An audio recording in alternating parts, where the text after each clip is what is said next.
Hello dear, स्वागत है आपका अपने यूट्यूब चैनल अभी के क्लास में। आज का जो हमारा वीडियो है वो है सीटेट के प्रीवियस ईयर क्वेश्चंस में पेपर 2 का साइंस का सॉल्यूशन। इस वीडियो में हम साइंस का सॉल्यूशन करेंगे जो हमारा सीटेट का पेपर 2 है। इस वीडियो को हम शुरू करते हैं। शुरू करने से पहले अगर आप इस चैनल पे नए हैं तो प्लीज़ इसे लाइक, शेयर और सब्सक्राइब करें। तो आइए हम वीडियो को शुरू करते हैं, जिसमें से हम पहला क्वेश्चन को देखते हैं। तो हमारा फर्स्ट क्वेश्चन कह रहा है, हमारा फर्स्ट क्वेश्चन यहाँ पे क्या कह रहा है which of the following represent correcting match set. निम्नलिखित में कौन सा सही मिलन का निरूपण करता है। तो इसमें पहला कह रहा है सिकुड़कर और स्थिर होकर शरीर की गति में सहायता करती है, helps in the movement of body by contraction and relaxation. तो जो कॉन्ट्रैक्शन और रिलैक्सेशन करके मूवमेंट में हेल्प करता है वो है हमारा मसल सेल, वो है हमारा मसल्स। ठीक है। सेकंड है hard structure which form the skeleton, यानी जो हमारे कठोर संरचना जो हमारे कंकाल को बनाती है वो है हमारे बोन्स, वो है हमारे बोन्स। पेयर ऑफ नेक्स्ट है हमारा pair of skeleton which can bent, यानी वैसे पार्ट जो कंकाल के वैसे पार्ट जो मुड़ सके। तो जो मुड़ने वाले हैं वो है हमारे कार्टिलेज, जिसको हम उपस्थित कहते हैं हिंदी में। तो ये हमारे थर्ड जो हो जाएंगे। थर्ड जो है वो हमारा कौन है, cartilage. Fourth, join the chest bone and back bone together to form an enclosure. Backbone और चेस्ट बोन को आपस में जोड़ने वाला एक इनक्लोजर जो बनाता है उसका नाम क्या है, तो वो है हमारा रिब केज। तो इसका ऑप्शन क्या हो जाएगा, ए का 2। ए का 2 यहाँ पे सीधा हमारा सेकंड में ऑप्शन मिल रहा है, हम सेकंड को लगाएंगे और आगे बढ़ेंगे। ठीक है। नेक्स्ट क्वेश्चन हमारा यहाँ पे कह रहा है, नेक्स्ट क्वेश्चन हमारा कह रहा है which of the following gland, which of the following gland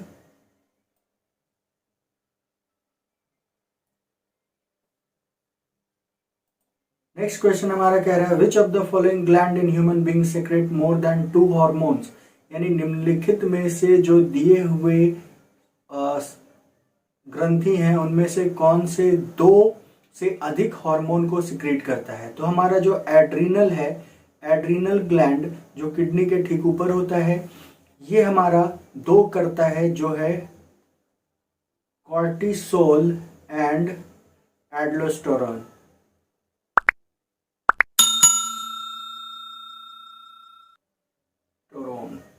फिर पैनक्रियाज जो है ये हमारा करता है इंसुलिन और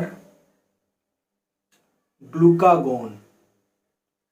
थायराइड जो है ये हमारा करता है थायरोक्सिन, THYROXINE, जिसको हम कहते हैं T4, जिसको हम कहते हैं T4। और एक और है जिसको हम कहते हैं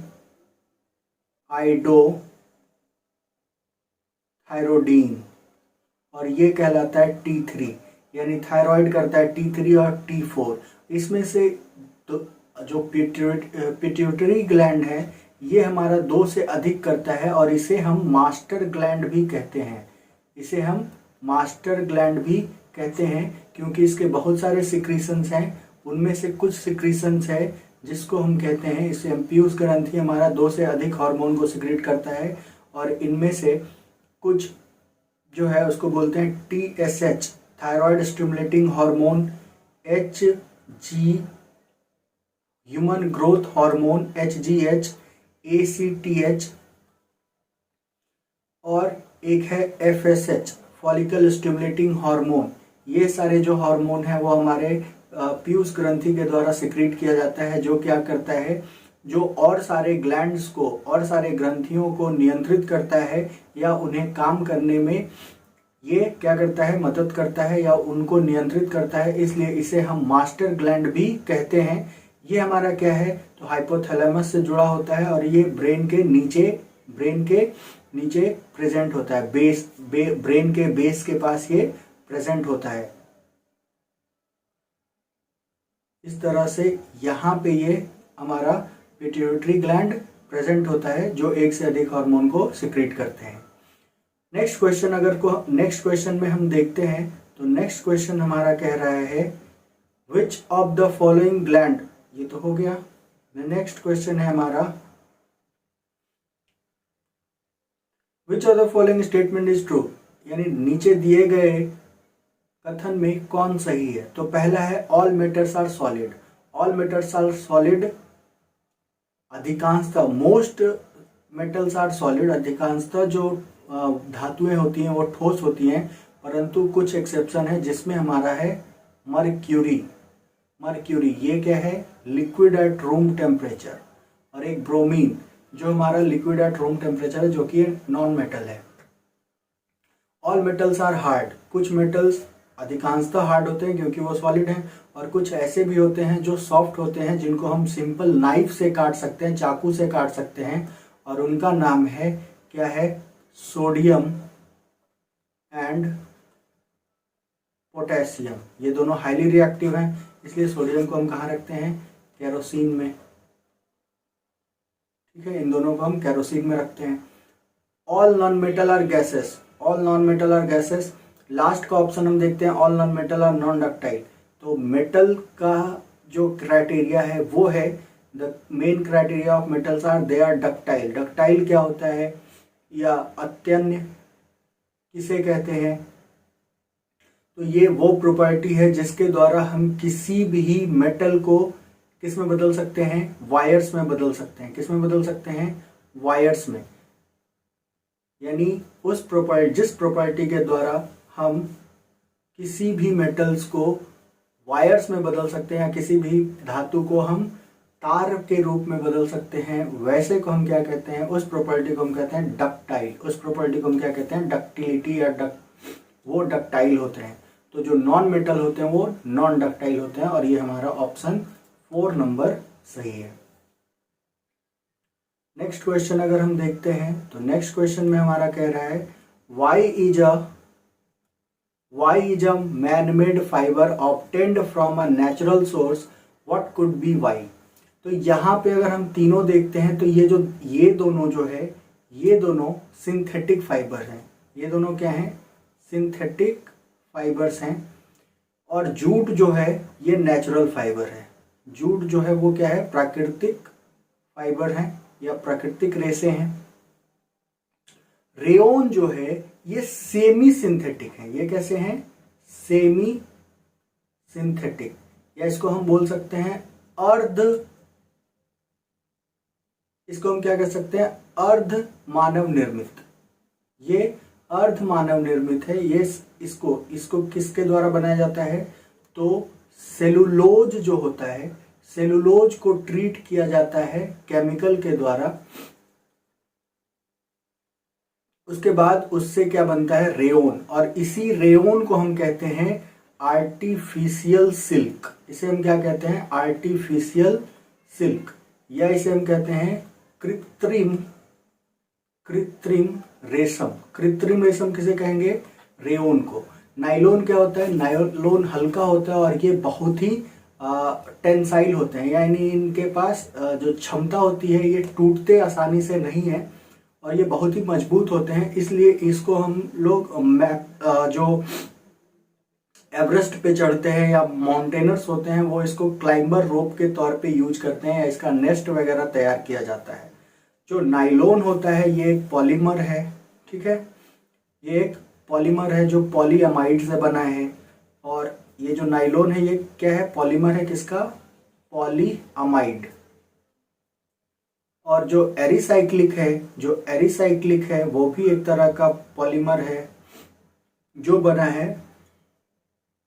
एरिसाइक्लिक किसका बना होता है, यहां से हम लोग ले लेते हैं, ये किसका बना होता है, तो ये बना होता है पॉली एक्रिलोनोनाइट्राइल, ठीक है, ये इसका पॉलीमर है। पॉलीमर क्या, जिसमें से छोटे छोटे सब यूनिट आपस में मिलकर एक बड़ा यूनिट बनाते हैं, और जो छोटे यूनिट होते हैं उनको हम मोनोमर बोलते हैं।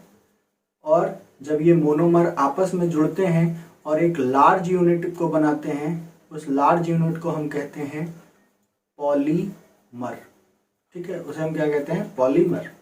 और जिस प्रोसेस के द्वारा पॉलीमर बनाया जाता है उसको हम लोग पॉलीमराइजेशन कहते हैं।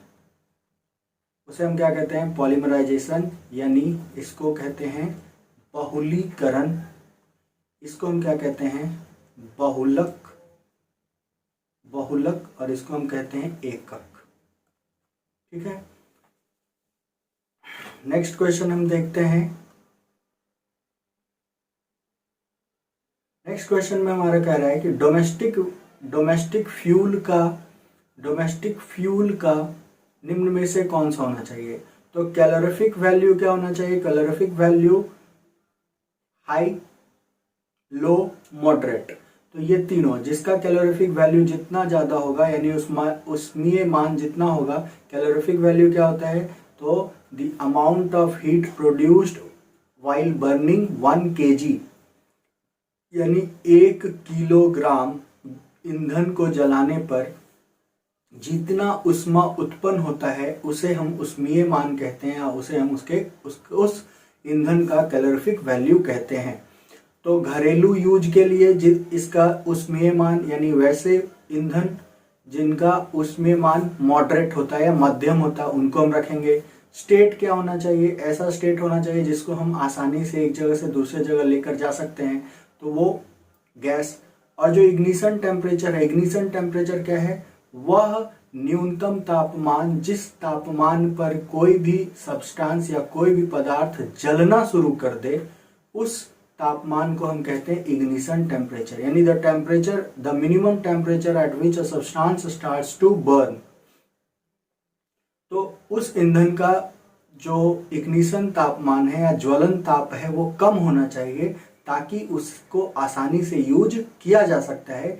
इसलिए हम इसका सीधा ऑप्शन कौन सा मारेंगे? सी। यानी यहाँ पे हमारा कौन सा सही है? थर्ड सही है, जो हमारा क्या होगा? आंसर होगा इसका हम आंसर थर्ड लगाएंगे। नेक्स्ट क्वेश्चन अगर हम देखते हैं तो क्या कह रहा है? A species restricted to a particular area, किसी खास स्थान पे रहने वाले विशिष्ट रूप से पाए जाने वाले स्पेसीज को हम क्या कहते हैं? तो उसे हम कहते हैं इंडेमिक। उसे हम क्या कहते हैं? इंडेमिक, यानी विशेष क्षेत्रीय स्पेसीज। विशेष मतलब खास, क्षेत्रीय मतलब क्षेत्र, यानी वैसे स्पेसीज जो विशेष क्षेत्र में रहते हैं उसे हम विशेष क्षेत्रीय स्पेसीज कहते हैं। हिंदी वाले से हम आसानी से इसे लगा सकते हैं। संकटपन स्पेसीज किसे कहेंगे? यानी वैसे स्पेसीज या वैसी जातियां, जीवों की वैसी जातियां जो खत्म होने के कगार पे हैं, यानी जो अभी खत्म हुए नहीं है लेकिन खत्म होने के कगार पे हैं, वैसे को हम कहते हैं संकटपन स्पेसीज या इंडेंजर्ड स्पेसीज। जो पूरी तरह से विलुप्त हो गए हैं उसे हम कहते हैं एक्सटिंक्ट स्पेसीज, जैसे डायनासोर, डोडो पक्षी, ये सब हमारा किस में आएगा? एक्सटिंक्ट स्पेसीज में आएगा। माइग्रेटरी स्पेसीज किसे कहते हैं? यानी वैसे जातियां जो अवांछित कंडीशंस को या अवांछित स्थिति को छोड़कर किसी दूसरे स्थान पर जीवन निर्वाह करने के लिए जाते हैं, और जब वह स्थिति खत्म हो जाती है तो वापस उसी जगह पर आ जाते हैं, वैसे को हम कहते हैं प्रवासी स्पेसीज। जैसे साइबेरियन क्रेन, जो भरतपुर, राजस्थान के भरतपुर को कोलदेव नेशनल पार्क में आता है, उसको हम क्या कहेंगे? Migratory species. तो यहाँ पे पूछ रहा है कि कोई खास स्थान पे रहने वाले, किसी खास क्षेत्र में ही पाए जाने वाले स्पेसीज को हम क्या कहेंगे? तो उसे हम क्या कहेंगे? इंडेमिक। उसे हम क्या कहेंगे? Endemic species. सेकंड क्वेश्चन हम देखते हैं तो यहाँ पे हमारा क्या कह रहा है? नेक्स्ट क्वेश्चन को अगर हम देखते हैं तो नेक्स्ट क्वेश्चन में कह रहा है कि metal X displace metal Y. X क्या है? एक्स एक मेटल है जो वाई को क्या कर देता है? डिस्प्लेस कर देता है कहीं से। फ्रॉम अ साल्ट सॉल्यूशन, कोई साल्ट सॉल्यूशन से, but not able to displace Z. X जो है वाई को डिस्प्लेस कर देता है, यानी स्थानांतरित कर सकता है, लेकिन जेड को नहीं कर सकता है। क्वेश्चन पूछ रहा है कि कौन सा ज्यादा रिएक्टिव मेटल है? तो जो स्थानांतरित नहीं हो पा रहा है या जो विस्थापित नहीं हो पा रहा है वो हमारा सबसे ज्यादा रिएक्टिव होगा, और यहाँ पे सबसे ज्यादा रिएक्टिव कौन हो जाएगा? जेड। सबसे ज्यादा रिएक्टिव जेड, उसके बाद एक्स और सबसे कम वाई। ठीक है, ये किस में आएगा? इसको बोलते हैं विस्थापन अभिक्रिया। विस्थापन अभिक्रिया क्या है? वह अभिक्रिया जिसमें एक हाई रिएक्टिव धातु या एलिमेंट किसी लेस रिएक्टिव एलिमेंट को विस्थापित कर देता है, तो ऐसे अभिक्रिया को हम कहते हैं विस्थापन अभिक्रिया। यानी displacement reaction is the reaction in which a highly reactive elements displace a less reactive element from a compound। ठीक है, उसको हम कहेंगे। तो इसमें जेड, जो जेड नहीं हो पा रहा है वो क्या हो जाएगा? हाईली रिएक्टिव, यानी उससे ज्यादा रिएक्टिव, इसलिए हम इसमें जेड लगाएंगे। नेक्स्ट क्वेश्चन कह रहा है light rays from an object fall on a surface and gate reflected in a completely diffused manner, what can you say about the nature of image of the object. देखो, image क्या होता है या प्रकृति क्या होती है? तो प्रतिबिंब क्या होता है? तो प्रतिबिंब वह बिंदु है जहां पर जो रिफ्लेक्टेड रे होते हैं, जो रिफ्लेक्टेड रे होते हैं वो या तो मिलते हैं या तो मिलते हुए प्रतीत होते हैं। यानी वह बिंदु जहां परावर्तित किरणें परावर्तन के बाद आपस में मिलते हुए दिखाई पड़े या मिले, उस बिंदु को हम कहते हैं प्रतिबिंब। यानी इमेज क्या है? Image is the point where actual intersection of reflected rays और it appears to meet at that point is called image. तो जहां पे ये मिलता हुआ दिखाई पड़ेगा उसको हम लोग बोलेंगे, जहां पे ये मिलेगा उस पॉइंट को बोलेंगे रियल, और जहां पे ये मिलता हुआ दिखाई पड़ेगा उसे हम कहेंगे वर्चुअल। तो यहां पे कह रहा है कि क्या, कौन सा नेचर किसका? डिफ्यूज्ड मैनर में, यानी इरेगुलर रिफ्लेक्शन हो रहा है, यानी अनियमित परावर्तन हो रहा है, तो यहाँ पे कोई भी इमेज नहीं बनेगा। यहाँ पे no image will be formed, हम इसका आंसर लगाएंगे। ठीक है, यानी इस तरह से अगर यहां से ये रेखा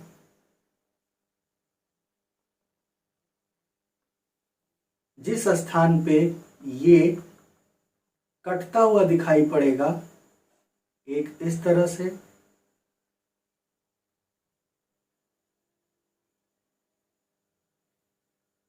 ये तो ये बनाएगा आभासीय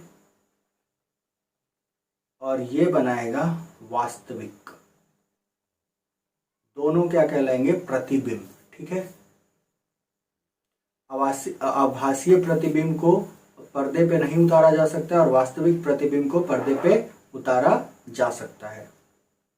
नेक्स्ट क्वेश्चन हम करेंगे। यहां पे कह रहा है in order to slide a huge box, किसी बॉक्स को हटाने के लिए, किसी विशाल बॉक्स को सरकाने के लिए हमें किस बलों में किसका अधिक बल लगाना चाहिए? किससे अधिक?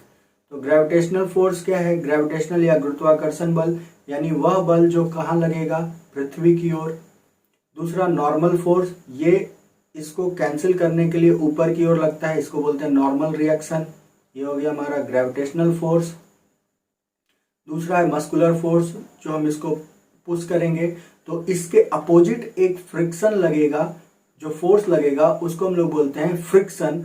और ये फ्रिक्शन जब कोई बॉडी रेस्ट में होता है तो उस समय वो लगने वाला फ्रिक्शन हमारा कहलाता है स्थैतिक घर्षण या स्टैटिक फ्रिक्शन। तो किसी भी चीज को सरकाने के लिए जो हम बल लगाएंगे वो हमारा स्टैटिक फ्रिक्शन से ज्यादा होगा, तब वो सरकेगा नहीं, तो वो उसी अवस्था में रेस्ट के पोजीशन में बना रहेगा। ठीक है, नेक्स्ट क्वेश्चन हम देखते हैं। इसका हम आंसर क्या लगाएंगे? Static friction.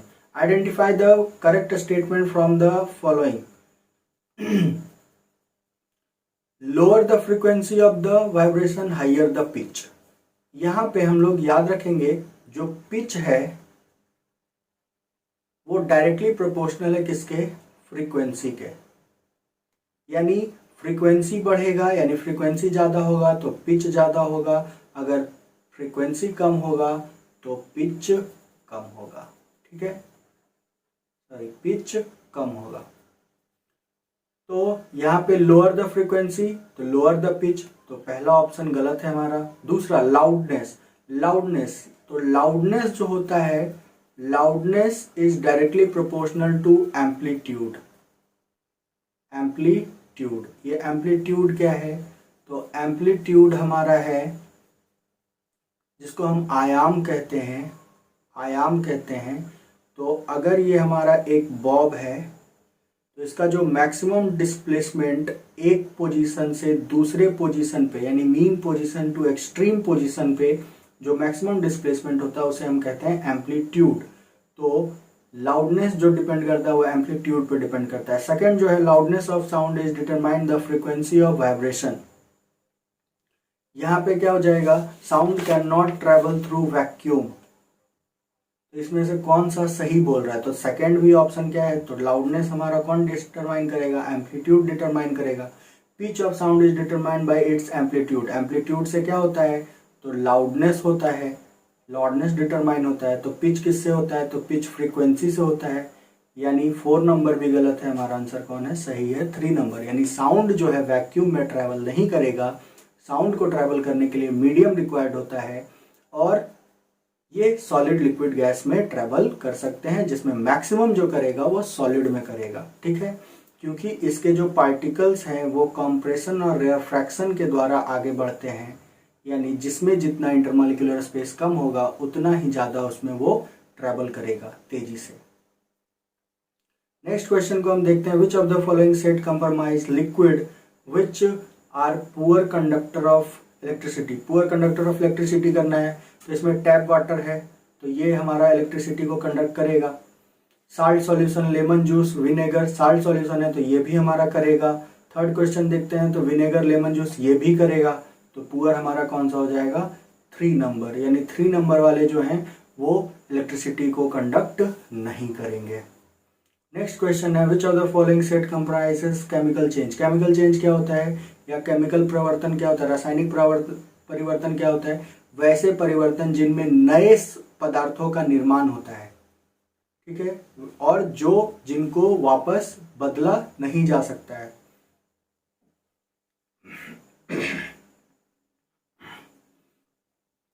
Chemical change is the change in which new substance is formed and it cannot be reversed।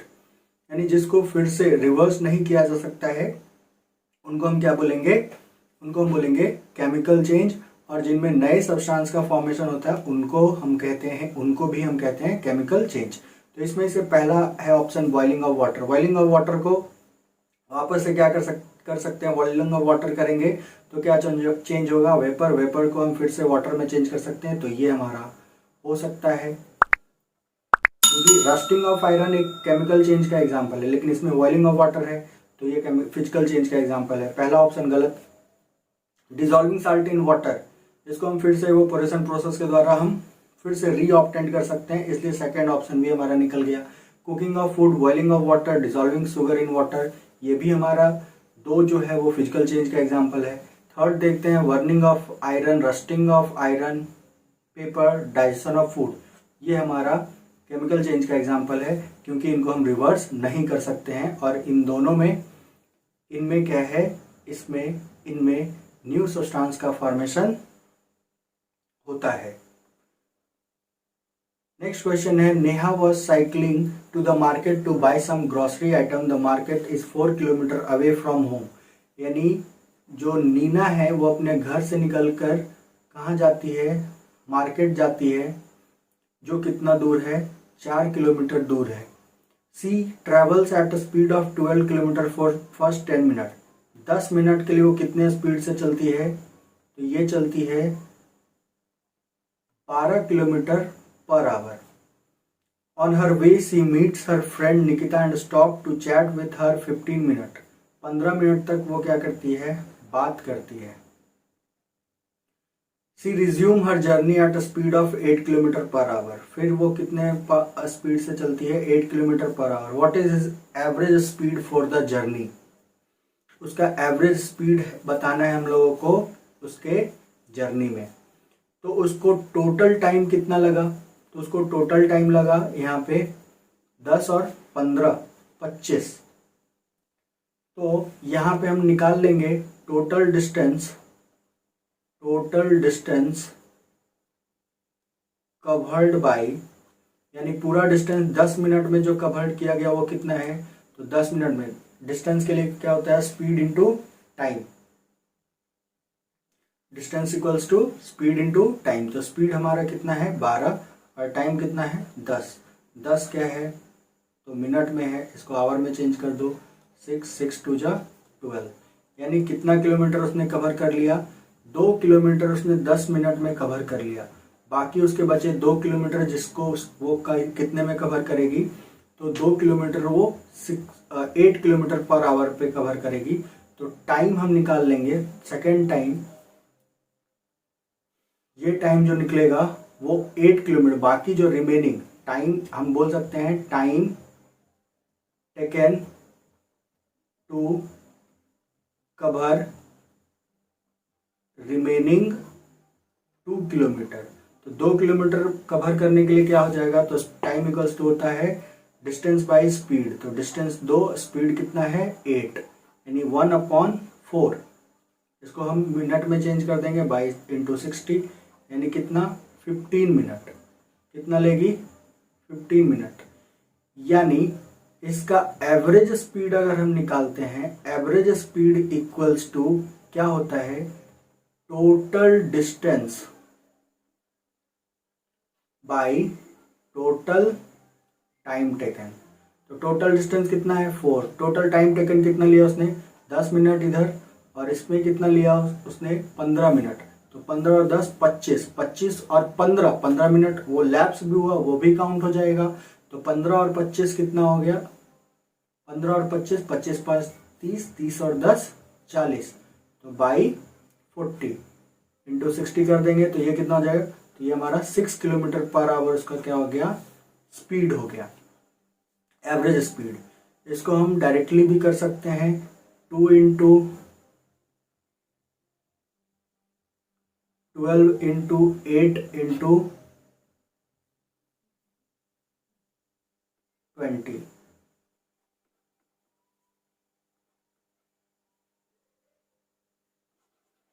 नहीं, ये हम कब लगाते हैं? जब कोई बॉडी एक पॉइंट से स्टार्ट करके किसी स्पीड के साथ और दूसरे पॉइंट से उसी पॉइंट पे वापस आ जाता किसी स्पीड के साथ, तो उसमें हम क्या लगाएंगे? उसमें हम 2 into X Y plus X plus Y वाला फॉर्मूला लगा सकते हैं। होप इस क्वेश्चन समझ में आया हो। इस क्वेश्चन को एक बार फिर से कर लेते हैं कि एक नीना जो है वो साइकिलिंग से मार्केट जा रही है। मार्केट जाने के दौरान वो 12 किलोमीटर पर आवर के स्पीड से वो चल रही है, जिसमें वो कितना मिनट चलती है? 10 मिनट। तो 10 मिनट 12 किलोमीटर पर आवर के स्पीड से चलती है, तो उसका टोटल डिस्टेंस वो कवर कर ली है 2 किलोमीटर 10 मिनट में। बीच में उसकी एक फ्रेंड मिलती है जिससे वो बात करती है, तो वहाँ पे वो 15 मिनट तक बात करती है। फिर 8 किलोमीटर के स्पीड से गाड़ी साइकिल चलाती है। तो 8 किलोमीटर के स्पीड से जब साइकिल चलाती है तो वो कितने देर में जो रिमेनिंग डिस्टेंस 2 किलोमीटर का वो कवर कर लेगी? तो 15 मिनट में वो कवर कर लेगी, और 15 मिनट में वो मार्केट पहुंच गई। तो अब हमारा क्वेश्चन पूछता है कि ये बताओ कि उसका जो एवरेज स्पीड है वो कितना है। तो एवरेज स्पीड इक्वल्स टू हम जानते हैं total distance by total time taken. तो टोटल डिस्टेंस हमारा है 4 किलोमीटर और टोटल टाइम टेकन है हमारा 40। तो उसको हम जब सॉल्व करेंगे तो हमारा आंसर आएगा 6 kilometre per our. Next question अगर हम देखते हैं, क्वेश्चन कह रहा है which of the following will not be helpful in the process of separating a mixture of salt and water. Salt और वाटर यानी नमक और जल का अगर विलयन है तो वो पूरी तरह से उसमें घुलनशील होते हैं, तो सिंपल फिजिकल मेथड के द्वारा सेपरेट नहीं किया जा सकता है, इसलिए हमारा सिंपल फिल्ट्रेशन ऑप्शन गलत है। यानी इसमें हम लोग क्या ऑप्शन मारेंगे? Filtration. Which of the following properties of light can use to explain shadow के फॉर्मेशन, यानी छाया का जो निर्माण होता है उसमें लाइट। तो पहला, छाया का निर्माण कैसे होता है? तो छाया का निर्माण तब होता है जब जब जब लाइट के बीच, यानी जब प्रकाश के रास्ते में कोई ऑब्जेक्ट आता है, कोई ओपेक ऑब्जेक्ट आता है, यानी ओपेक यानी वैसे पदार्थ जो अपने से लाइट को पास होने ना दे, तो जब वो आते हैं तो उनका छाया बनता है। तो पहला ऑप्शन सही है क्योंकि वो स्ट्रेट लाइन में चलता है इसलिए। और दूसरा क्या है? Light does not pass through the opaque object. तो ये दोनों कंडीशन नेसेसरी है किसी का भी छाया बनने के लिए। तो हम इसमें ऑप्शन क्या लगाएंगे? ए और डी। तो ऑप्शन हमारा इसमें 4 सही है। नेक्स्ट क्वेश्चन अगर हम देखते हैं, नेक्स्ट क्वेश्चन में हमारा क्या कह रहा है? नेक्स्ट क्वेश्चन कह रहा है the portion of fine particle in sandy soil is relatively higher than clayey soil, यानी जो क्लेई सॉइल होते हैं उनके जो दाने होते हैं, कण जो होते हैं वो महीन होते हैं। सॉरी, इसमें कह रहा है कि जो बलुआ मृदा होता है, यानी सैंडी सॉइल जो होते हैं, जो सैंडी सॉइल होते हैं उनके जो कण हैं वो छोटे होते हैं, ये क्लेई सॉइल से। तो ये गलत है। उनके जो ग्रेबल्स होते हैं, उनके जो दाने होते हैं वो बड़े होते हैं। तो पहला ऑप्शन हमारा गलत है। दूसरा option the amount of large and fine particle is about the same in clayey soil, नहीं, इनमें जो महीन पार्टिकल्स होते हैं वो ज़्यादा होते हैं और जो बड़े होते हैं वो कम होते हैं। Portion of large particle in loamy soil is relatively higher than the sandy soil, ये भी गलत है। सैंडी सॉइल में सबसे ज़्यादा होता है। Fourth, the portion of fine particle in clayey soil is relatively higher than in loamy soil. तो फाइन पार्टिकल जो क्लेई सॉइल में है वो ज़्यादा होता है, यानी फाइन पार्टिकल यानी उनके बीच का जो ये कण है उनकी मोटाई तो सबसे ज़्यादा होता है सैंडी सॉइल में और सबसे कम होता है क्लेई सॉइल में।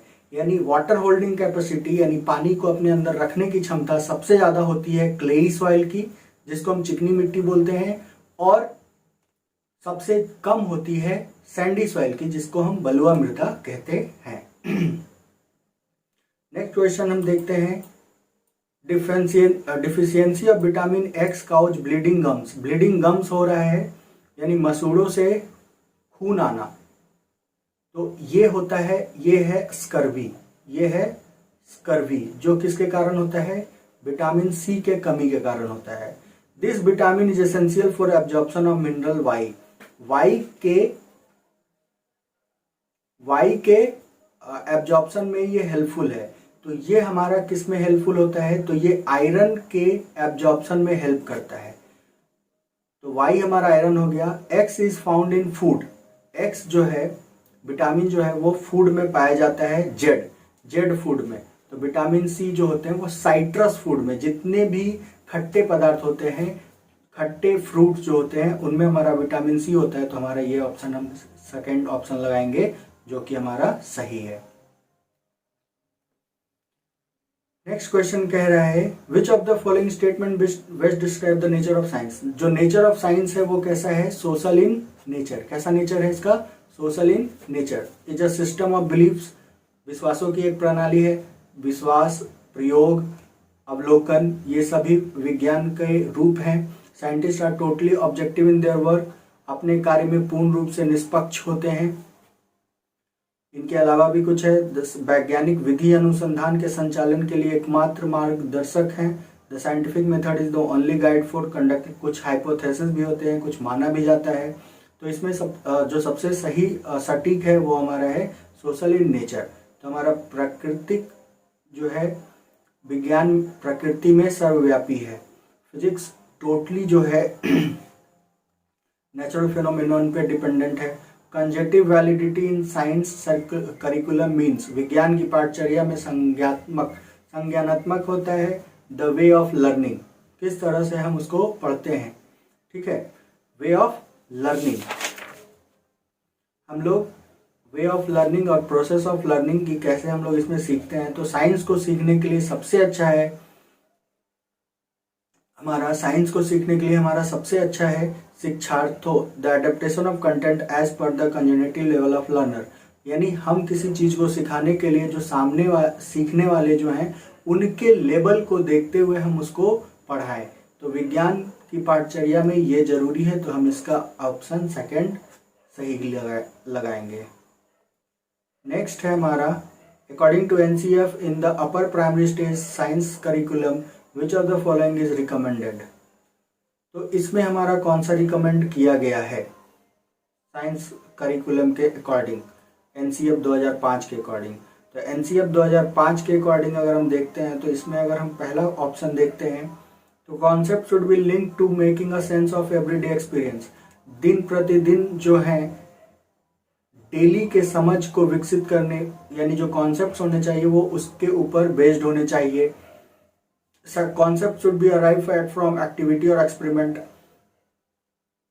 जो उनके अंदर कॉन्सेप्ट डेवलप होंगे वो किसके ऊपर बेस्ड होने चाहिए, वो या तो प्रक्रिया या प्रयोग के ऊपर उत्पन्न होने चाहिए। Concept should B taut through disciplinary approach, ये नहीं कहता है। along with concept laws and theories need to be introduced, ये भी। तो इसका हम ऑप्शन क्या लगाएंगे, सेकंड ऑप्शन लगाएंगे। नेक्स्ट क्वेश्चन अगर हम देखते हैं, नेक्स्ट क्वेश्चन में हमारा क्या कह रहा है, from the following identify the statement that is true about science. तो यहाँ पे क्या होता है, हाइपोथेसिस पे डिपेंड करते हैं साइंटिस्ट। तो यहाँ पे हम इसका आंसर क्या लगा सकते हैं, तो यहाँ पे हम इसका आंसर हम लगाएंगे फर्स्ट। नेक्स्ट क्वेश्चन है, Isu was given an individual task of collecting weather report, और ये इसमें उसकी क्या गलती हुई। तो पहला उसने देखा कि she tabulates data from a website everyday.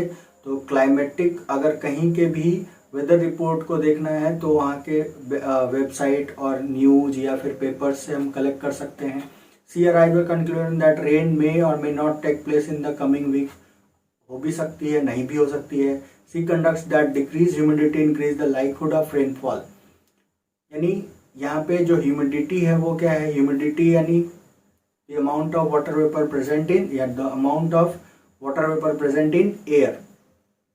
तो ये अगर डिक्रीज है तो लाइकहुड ऑफ रेनफॉल, ये हमारा गलत है। सी अंडरस्टैंड दैट रेंज जो है मैक्सिमम और मिनिमम चेंज हो सकता है, हर जगह का अलग अलग होता है, जो कि दिन और रात में रिकॉर्ड किया जाता है।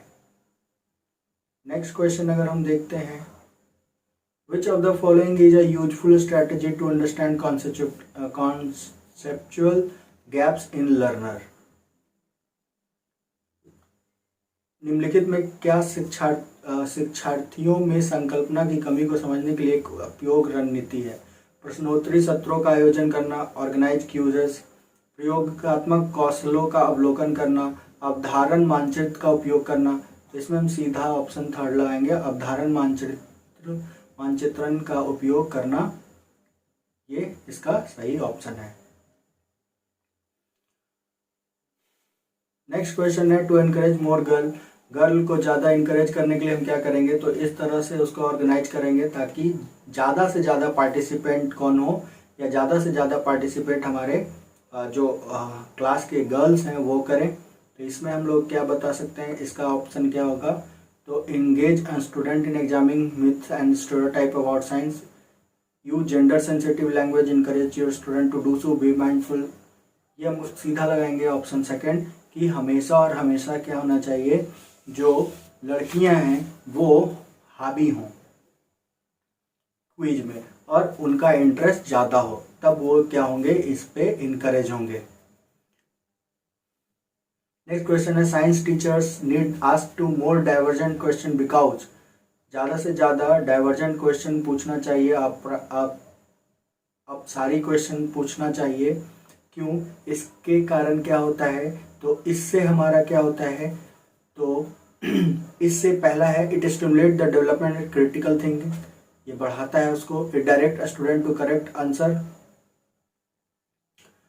It helps developing thinking strategy, उनको सोचने में मदद करता है। It helps in assessing creative behaviour in a learner, creativity को बढ़ाता है। इसलिए जितना हम उससे अलग अलग तरह के क्वेश्चन को पूछेंगे उसकी क्रिएटिविटी लेवल उतना ही बढ़ेगी। इसलिए इसका आंसर क्या होगा? Second. Using demonstration in classroom predominantly involves learner, जो मुख्य रूप से शिक्षार्थियों को शामिल किया जाता है इसके visual auditory learning VA visual and auditory learning में। Give the sequence of planning for your science classroom using inquiry approach in teaching concept of density. Density के बारे में अगर हम लोग इसको पढ़ाना चाहते हैं, allow student to determine relationship between object that float और सिंक।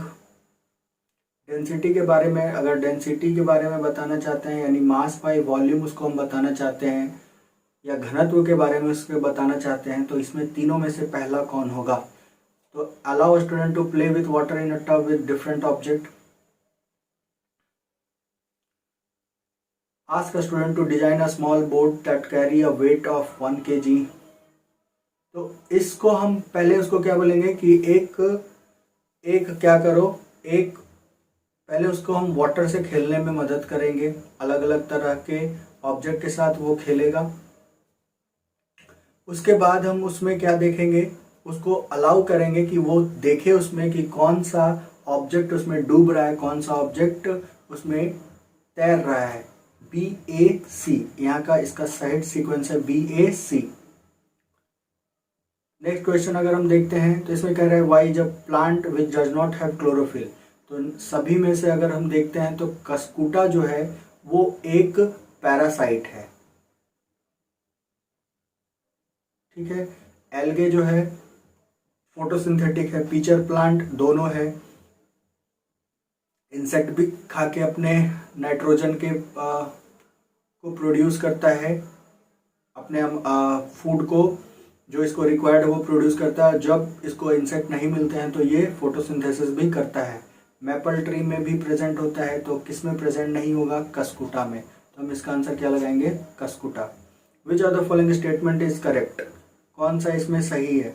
तो पहला अगर ऑप्शन पढ़ते हैं तो large intestine is wider and small intestine shorter.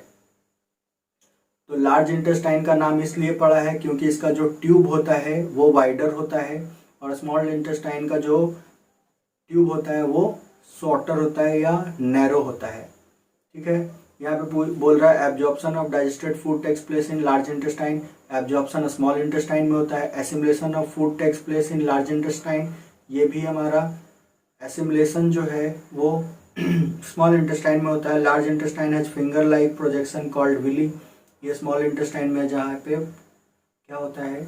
Absorption होता है। तो इसका हम ऑप्शन 1 लगाएंगे। नेक्स्ट क्वेश्चन है हमारा,